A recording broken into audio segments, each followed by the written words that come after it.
नमस्कार। आज स्वतंत्र आलोचना को स्वागत। आज आम एमती एक अदृश्य जेल विषय में कथा हेबा जो प्रायतः समस्ते केबे ना केबे बंदी होइछंती आउ सेटा होछि भय। सत कहिबाकू गले एही भय कोनोसी लुहार श्रृंखला नुहे, एहा हेउछि आम मन भितरे थिबा एक अदृश्य बेड़ी जहा आमर असीम क्षमता को बांधि रखिथाए। तेबे आजिर ही आलोचना रे आमे टिके गभीर को जाई बुझिबा जे प्रकृति रे किपरि एकाग्रतार सह एही भयर श्रृंखला को भांगी निजको संपूर्ण मुक्त करि हेबो। आसंतु एही रहस्य को विश्लेषण करिबा। कथा आरंभ करिबा पूर्वरु मनरे गोटे बहुत मौलिक प्रश्न उठे। कोनसी भी गोटे नुआ काम आरंभ करिवार प्रथम पाद पकाइबा आगुरु ही आमे एते डरी जाऊ काईके? साधारणतः मनरे सबुबेले गोटे आशंका थाए ना, जदि हारि जिबा किंबा लोके आम उपरे हसिबे तेबे कोन हेबो? एही विफलता और समालोचनार भयर ही गोटिया भी पाद आगुकू बढ़िबाकू दिए नाही और दिन पर दिन केवल चिंता करिबारे भीति जाए। प्रकृतरे एहारा कारण कोन? आसंतु सविशेष बुझिबा। आमर आजिर एही आलोचना पाई एक रूपरेखा बा रोड मैप रहिछि। प्रथमे भयर विज्ञान, द्वितीय हाथी एवं दौड़ीर एक रोचक उदाहरण, तृतीय भय को जितिबार तीनोटी शक्तिशाली सूत्र, आउ शेषरे कंफर्ट जोन रु केमिति बाहरिबा से विषय जानिबा। ठीक अछि, एबे आमर प्रथम विभाग को जिबा। भयर विज्ञान, विवर्तन एवं बंचिबा। वैज्ञानिक दृष्टिकोणरू देखिले शरीर रे प्रथमे भय काहीकि सृष्टि हुए ताहा जानिबा निहाती आवश्यक। तेबे शरीर रे एक स्वाभाविक प्रक्रिया रहिछि जाहाकू फाइट और फ्लाइट बा संघर्ष किंबा पलायन प्रतिक्रिया कुहा जाए। माने कोनोसी विपद किंबा जीवन प्रति भय आसिले शरीर एमिति एक प्राकृतिक प्रतिक्रिया सृष्टि करे। जदि आमे ऐतिहासिक दृष्टिकोणरू देखिबा तेबे जानि परिबा जे एही जैविक प्रक्रिया मानव जाति पई केते गुरुत्वपूर्ण थिला। टिके भाबी देखंतु, पूर्व काଳରେ जेतेबेले आदिम मनुष्य जंगल रे रहुथिला सेतेबेले जंगली जंतुंको आक्रमणर भय सबुबेले लागि रहिथिला। आउ आम मस्तिष्क जेतेबेले एभଳି एक विपद देखे संगे संगे शरीर रे एड्रेनालिन नामक एक हार्मोन रिलीज करे। यह रक्तचाप एवं हृदय स्पंदन को बढ़ाई दिए, जहाँ फल मनीष हठात सही विपद सह लड़िबाकू नचेत सेठारू खूब द्रुत गति रे दौड़ी पलाइबाकू प्रस्तुत होई जाए। बंची रहिबा पई एही व्यवस्था आम शरीर रे निहाती जरूरी थिला।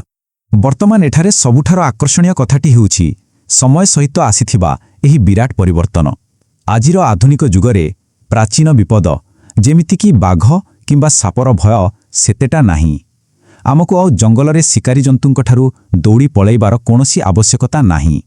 किंतु जानिचंती तो आम मस्तिष्क एबे भी सही पुराना पद्धति रे ही काम करूछि।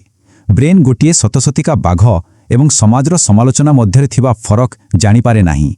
तेणु वर्तमान लोके कौन कहिबे भली आधुनिक सामाजिक विपद मनीष को ठीक सेतिकी ही भयभीत करुछि जेतिकी आदिव मनीष गोटिए बाघ को देखि भय करुथिला। विश्वास करंतु, एही सामाजिक आतंक आज अगणित स्वप्न को संपूर्ण रूपे पंगु करि देउछि। एही सामाजिक भय किपरि आमर क्षमता को सीमित करि दिए ताहाको सहजरे बुझिबा पई द्वितीय विभाग को जिबा। 2 हाथी एवं दौड़ी एक मानसिक उदाहरण। टिके गोटिए चित्र कल्पना करंतु। एक विशालकाय प्राप्तवयस्क हाथी केवल गोटिए सरु दौड़े रे बंधा होई रहिछि। सेही हाथीटी एते बड़ आ शक्तिशाली जे से बड़ बड़ गछ को भी मूलरू उपाड़ी देई परिबो। ता पाखरे एते शारीरिक शक्ति अछि जे से चाहिले सेकेंड क भितरे सेही सरु दौड़ी को छिंडाई मुक्त होई परिबो। सतरे एहा ता पई कोनोसी कष्टकर काम नुहे। किंतु आश्चर्यर कथा देखंतु, एते शक्तिशाली हवा सत्वे सेही हाथीटी संपूर्ण स्थिर होई ठिया होई अछि। सेठारू खसिबार सामान्यतम प्रयास मध्य करू नाही। आपण भाबुथिबे एहार प्रकृत कारण कोन होई पारे? एवं यह चमत्कार भावरे आमर मूल समस्या को दर्शाउछि। एही प्रश्नर उत्तर रे हाथीर माहुंत जहा कहिले ताहा हेउछि जेतेबेले से छोटो थिला से एहाकू छिंडाई पारि नथिला। एबे से विश्वास करि नैछि जे से केबे भी पारिबो नाही। मनोविज्ञान रे एहाकू शिखा जाइथिबा असहायता बा लर्नड हेल्पलेसनेस बोली कुहा जाए।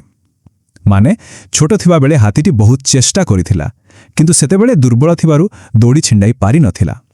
वर्तमान से शक्तिशाली किंतु ता मन भितरे सेही अतीतर विफलता एक दृढ़ विश्वास रे परिणत होई सारिछि। से निजर वर्तमान रो अक्षमता पाई नुहे बरं निजर अतीतर विफलता कारणरू चेष्टा करिबा ही संपूर्ण छाड़ी देइछि। तेबे एठारे सबुठारु गुरुत्वपूर्ण कथाटी होउछि जे आमे मनुष्य माने मध्य निज जीवन रे एही भली किछि अदृश्य मानसिक दौड़ी तयारी करिनेउ। अतीतरे कोनोसी कामरे विफल हेबा परे मनरे आसे मो पारिबि नाही किंबा मो सेते स्मार्ट नुहे अबा मो भाग्य ही खराब। बास एही गुड़िक ही सही सीमित विश्वास बा मानसिक दौड़ी। ଏହା ଆମର ଦୈନନ୍ଦିନ ନିଷ୍ପତ୍ତି ନେବାରେ ବିରାଟ ବାଧା ସୃଷ୍ଟି କରେ। ଭିତରେ ଅନେକ ସମ୍ଭାବନା ଥିବା ସତ୍ତ୍ୱେ ଏହି ଅଦୃଶ୍ୟ ଦୌଡ଼ି ଆମକୁ ଅସହାୟତାର ବନ୍ଦୀ କରି ରଖେ ଆଉ ଆଗକୁ ବଢ଼ିବାକୁ ବିଲକୁଲ ଦିଏ ନାହିଁ। ବର୍ତ୍ତମାନ ତୃତୀୟ ବିଭାଗକୁ ଆସିବା। 3 ଭୟକୁ ଜିତିବାର 3ଟି ସୂତ୍ର ଆମର କାର୍ଯ୍ୟପନ୍ଥା। ଏହି ମାନସିକ ଦୌଡ଼ିଗୁଡ଼ିକୁ କିପରି ଛିଣ୍ଡାଇବା ତାହା ଜାଣିବା ନିତାନ୍ତ ଆବଶ୍ୟକ। ଏଥିପାଇଁ ଏକ ସୁଚିନ୍ତିତ ପ୍ରକ୍ରିୟା ଦରକାର। ଆସନ୍ତୁ ଦେଖିବା ଚିନ୍ତାକୁ ଦୂର କରିବା ପାଇଁ ସେହି ନିର୍ଭୁଲ ତ୍ରିସ୍ତରୀୟ ଢାଞ୍ଚା ବା ଆକ୍ସନ ପ୍ଲାନ୍ଟି କ'ଣ। ପ୍ରଥମ ପଦକ୍ଷେପ ଭୟକୁ ଗ୍ରହଣ କରିବା। ଦ୍ୱିତୀୟ ପଦକ୍ଷେପ ସବୁଠାରୁ ଖରାପ ପରିସ୍ଥିତିର ବିଶ୍ଳେଷଣ କରିବା ଏବଂ ତୃତୀୟ ପଦକ୍ଷେପ କାର୍ଯ୍ୟ କରିବା। ଏହି 3ଟି ସ୍ତର ଦେଇ ଗଲେ ଯେକୌଣସି ପ୍ରକାର ଭୟକୁ ଆମେ ଅତିକ୍ରମ କରିପାରିବା।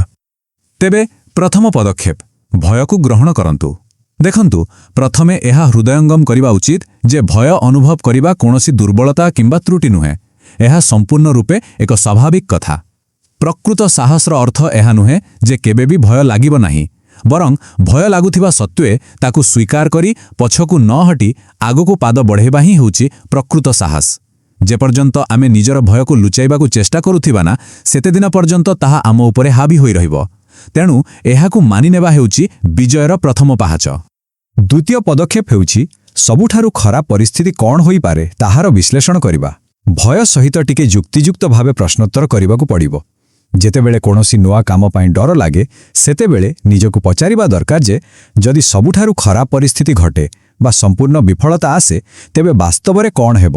କାମଟି ବିଫଳ ହେଲେ ଜୀବନରେ ଏହାର ପ୍ରକୃତ ଅନ୍ତିମ ପରିଣାମଟି କ'ଣ ହେବ? ଆମ ମସ୍ତିଷ୍କ ପ୍ରାୟତଃ ଛୋଟ ବିପଦକୁ ବହୁତ ବଡ଼ କରି ଦେଖାଇଥାଏ। ତେଣୁ ଥଣ୍ଡା ମୁଣ୍ଡରେ ଏହି ବିଶ୍ଳେଷଣ କଲେ ସମସ୍ୟାର ବାସ୍ତବିକତା ଆମ ସାମ୍ନାକୁ ଆସିଯାଏ। ଯେତେବେଳେ ଶାନ୍ତ ମନରେ ଏହି ସବୁଠାରୁ ଖରାପ ପରିଣାମକୁ ବିଶ୍ଳେଷଣ କରାଯାଏ, ସେତେବେଳେ ସ୍ପଷ୍ଟ ଭାବରେ ଜଣାପଡ଼େ ଯେ ବିଫଳତା କେବେ ବି ଜୀବନର ଶେଷ ନୁହେଁ। ଅଧିକାଂଶ କ୍ଷେତ୍ରରେ ବହୁତ ସମ୍ମାନ ଟିକେ କ୍ଷୁଣ୍ଣ ହୋଇପାରେ କିମ୍ବା କିଛି ସମୟ ନଷ୍ଟ ହୋଇପାରେ, କିନ୍ତୁ ଏହା କିଛି ପ୍ରାଣଘାତୀ ନୁହେଁ। ପ୍ରାୟତଃ ସମସ୍ତଙ୍କ ପାଇଁ ଜୀବନରେ ଏକ ଦ୍ୱିତୀୟ ସୁଯୋଗ ନିଶ୍ଚିତ ଭାବରେ ରହିଥାଏ। ଆଉ ଯେତେବେଳେ ଏହି ସବୁଠାରୁ ଖରାପ ପରିଣାମକୁ ମାନସିକ ସ୍ତରରେ ଗ୍ରହଣ କରିନିଆଯାଏ ବା ସ୍ୱୀକାର କରିନିଆଯାଏ, ସେତେବେଳେ ଭବିଷ୍ୟତର ଅନିଶ୍ଚିତତା ଯୋଗୁଁ ଆସୁଥିବା ସମସ୍ତ ଚିନ୍ତା ଏବଂ ଭୟର ଶକ୍ତି ସମ୍ପୂର୍ଣ୍ଣ ରୂପେ ନଷ୍ଟ ହୋଇଯାଏ। ଅଜଣା ଆଶଙ୍କାର ଯେଉଁ ପଙ୍ଗୁ କରିଦେଉଥିବା ପ୍ରଭାବ ଥାଏ ନା, ତାହା ସେଇଠି ହିଁ ଶେଷ ହୋଇଯାଏ। ତୃତୀୟ ପଦକ୍ଷେପ କର୍ମ ହିଁ ଭୟର ଏକମାତ୍ର ଔଷଧ।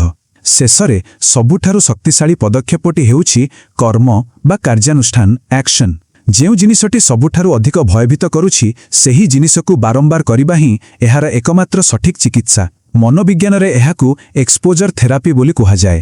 ମାନେ କୌଣସି କାର୍ଯ୍ୟକୁ ଆମେ ଯେତେ ଅଧିକ ଥର କରିବା, ସେହି କାର୍ଯ୍ୟ ପ୍ରତି ଥିବା ଅସ୍ୱାଭାବିକ ଆତଙ୍କ ସେତେ ଶୀଘ୍ର ଦୂର ହୋଇଯିବ।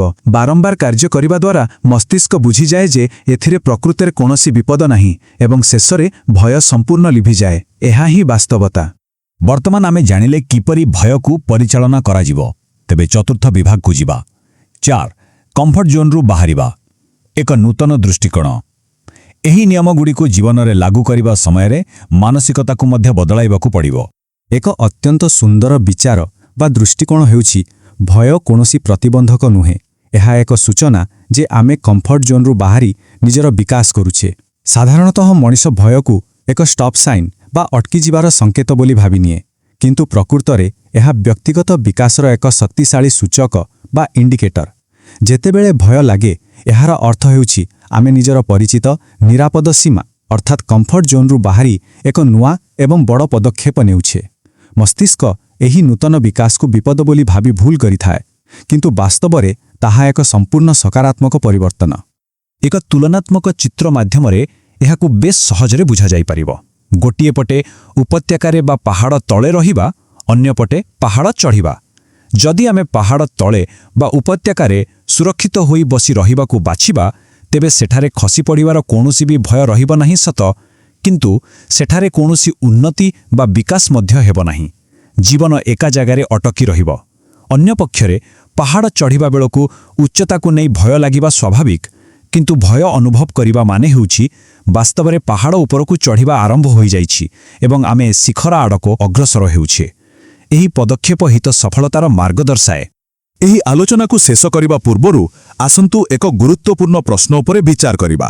ଆଜିର ଦୈନନ୍ଦିନ ଜୀବନରେ ଏମିତି କେଉଁ କାମ ଅଛି ଯାହା ସବୁଠାରୁ ଅଧିକ ଭୟ ସୃଷ୍ଟି କରୁଛି, ଆଉ ତାକୁ ସମ୍ମୁଖୀନ ହେବା ପାଇଁ ଆଜି ହିଁ କେଉଁ ପ୍ରଥମ ପଦକ୍ଷେପ ନିଆଯାଇପାରିବ? ମନେ ରଖିବା ଉଚିତ ଯେ ଭୟ ହେଉଛି କେବଳ ଏକ ଛାଇ ଆଉ ଆଗକୁ ବଢ଼ିବାର ଏକମାତ୍ର ଉପାୟ ହେଉଛି ସେହି ଛାଇ ଭିତରେ ଦେଇ ସିଧା ଚାଲିବା। ମନରେ ବନ୍ଧା ହୋଇଥିବା ଏହି ଅଦୃଶ୍ୟ ଭୟର ଶୃଙ୍ଖଳ ଭାଙ୍ଗିବା ସମ୍ପୂର୍ଣ୍ଣ ରୂପେ ନିଜ ହାତରେ ଅଛି। ସଠିକ୍ ପଦକ୍ଷେପ ନେଇ ଏହି ଭୟକୁ ଖୁବ୍ ସହଜରେ ସାହସରେ ପରିଣତ କରାଯାଇପାରିବ। ତେବେ ଆଜିର ଏହି ଆଲୋଚନା ସହ ଯୋଡ଼ି ହୋଇଥିବାରୁ ଅଶେଷ ଧନ୍ୟବାଦ। ନମସ୍କାର।